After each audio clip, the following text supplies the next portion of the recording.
Olá, sou Chico Oliveira do canal Perguntar Não Ofende. Tudo bem com vocês? Bom, eu resolvi fazer esse vídeo aqui até para divulgar um canal que eu gostei muito, do Eustáquio 544. É isso aí, se você digitar no YouTube, canal Eustáquio 544, Mentiras Bíblicas, você vai ver uma série de vídeos e convido você a conhecer o canal e se inscrever. Muito legal. Ele fez um... Bom dia! Hoje é dia 1º de junho de 2021, terça-feira, Brasília, Distrito Federal, Brasil.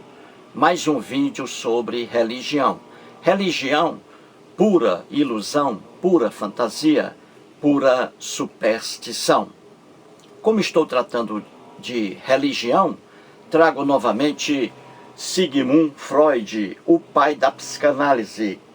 Freud era judeu e ateu. Este livro aqui foi publicado em 1926, há quase um século. O título, O Futuro de uma Ilusão. A ilusão a que se refere Freud é a religião. E aqui na página 88, novamente vou ler um trecho de Freud. Acompanhe aí.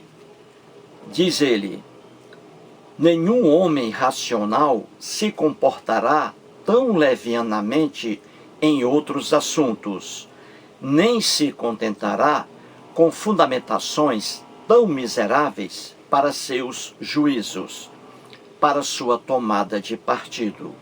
Ele se permite isso apenas em relação às coisas mais elevadas e mais sagradas. Sempre mostro aqui essa passagem de Freud. E aí está uma verdade incontestável. Não há como você contestar essa afirmação de Freud.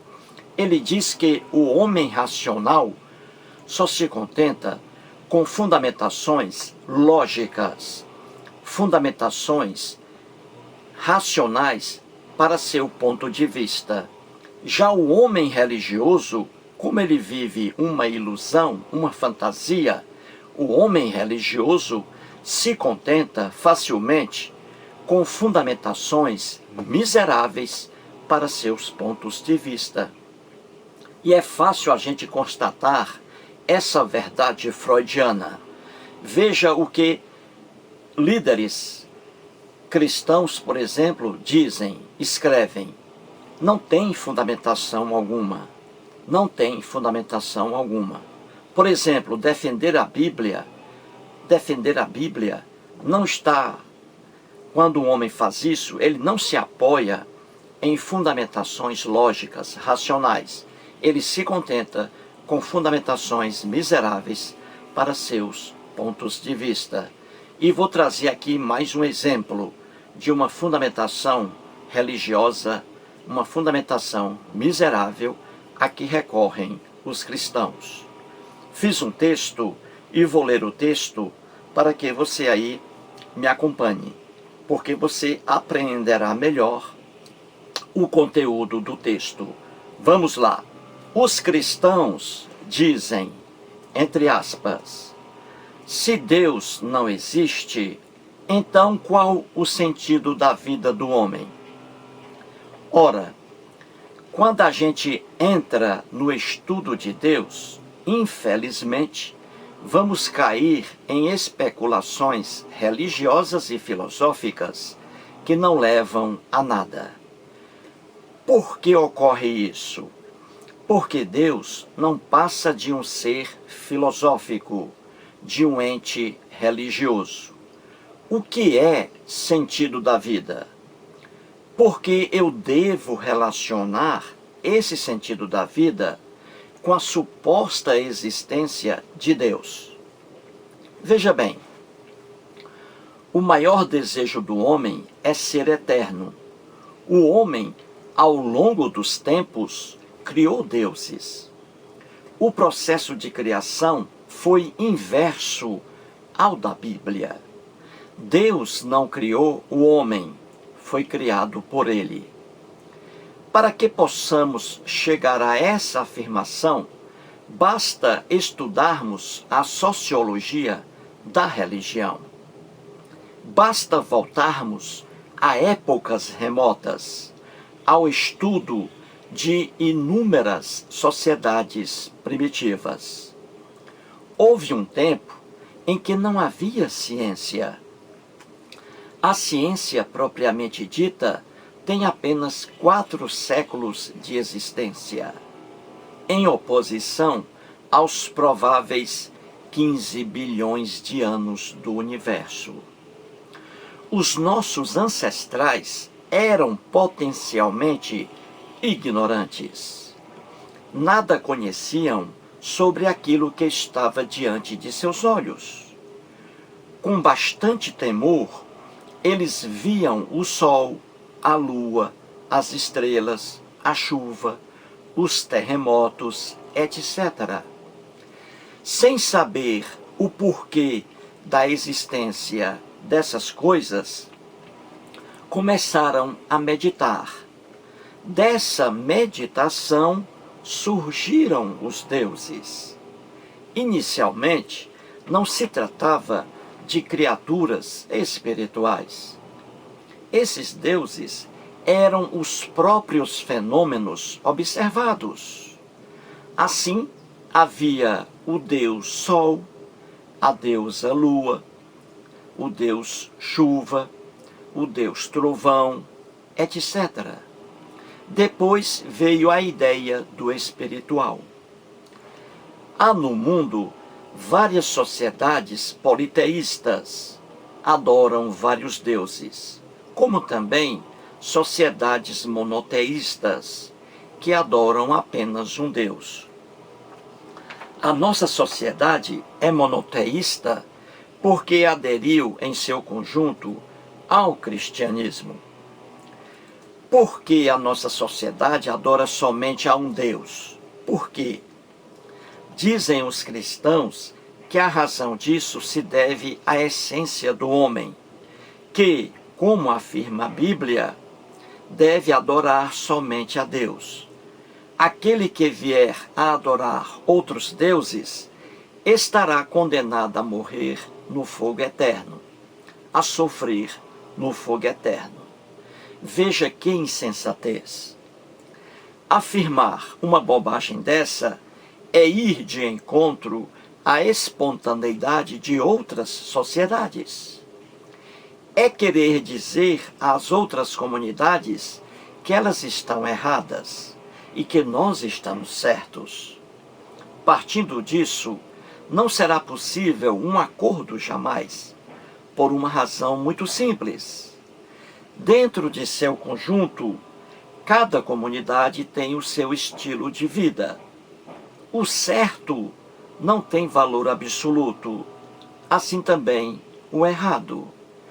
A Bíblia, que se compõe de uma série de livros reunidos ao longo de um período marcado pelo obscurantismo, porque passou a civilização de um determinado espaço geográfico, quer, infelizmente, universalizar seus mandamentos. Ou seja, tudo aquilo que ela, a Bíblia, prega, deve ser seguido por todos os povos indistintamente.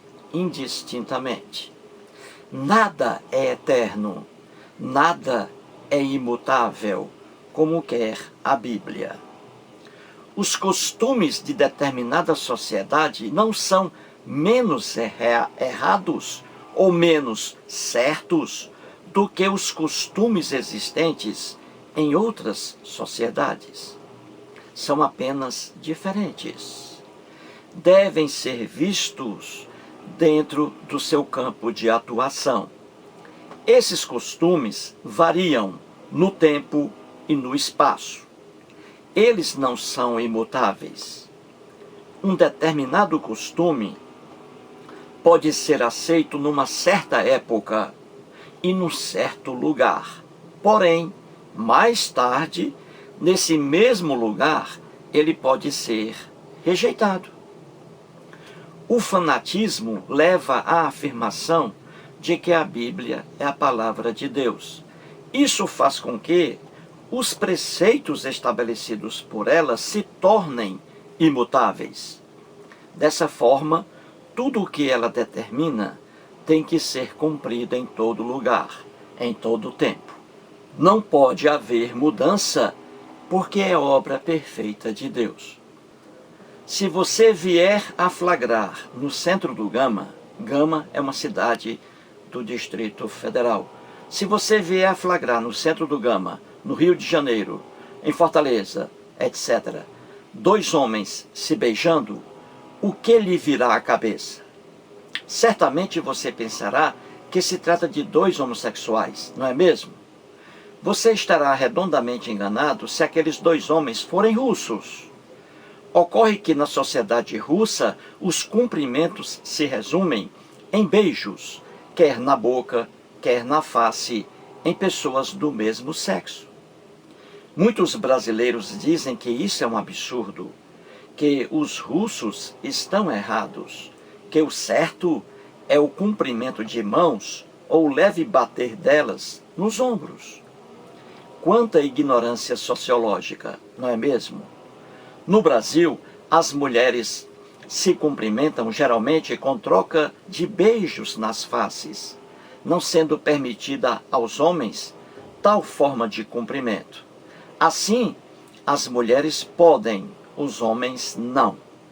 Não há nenhuma razão lógica para a diferenciação, mas esse é o costume aceito pela nossa sociedade. Como nada no mundo é eterno, esse costume pode sofrer diferenciação, mas esse é o costume aceito pela nossa sociedade.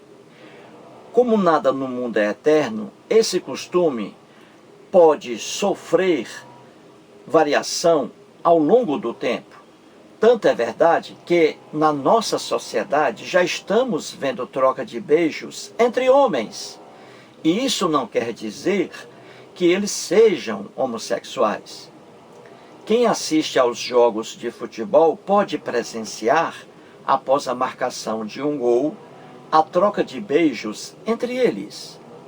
Muitos se escandalizam com isso, duvidando até da masculinidade daqueles jogadores. Na sociedade russa, o beijo na boca entre homens é uma forma comum de cumprimento. Portanto, cada costume deve ser visto dentro do espaço geográfico em que é aceito. Vê-lo fora do seu contexto é incorrer numa monstruosidade sociológica. Segundo a Bíblia, o adultério é uma coisa monstruosa. Quem pratica o adultério estará condenado ao fogo eterno. Se você visitar um dia a sociedade dos esquimós, prepare-se, porque eles vão oferecer a esposa para deitar com você.